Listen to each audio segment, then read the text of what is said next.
In a few hours, Jews around the world are going to start fasting in observance of Tisha Be'Av, the 9th of Av, which marks the destruction of the temple and Jerusalem close to 2,000 years ago, and the reason that we still find ourselves in exile today. And it's becoming more and more popular to hear the sentiment of, I don't observe Tisha Be'Av, I don't fast on Tisha Be'Av because I'm not religious. Because I'm not religious, I don't observe the day.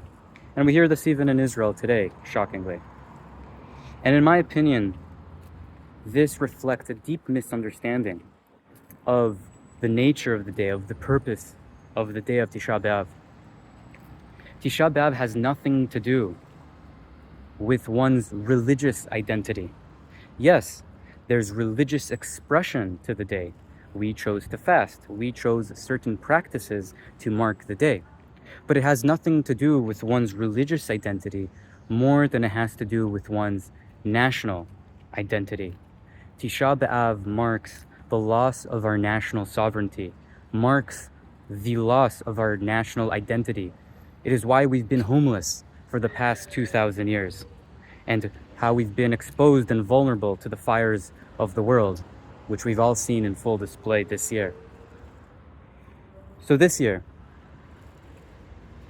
this Tisha B'Av, let's mark the day. Let's accept the fact that our nation is suffering, that our nation is not where it's meant to be.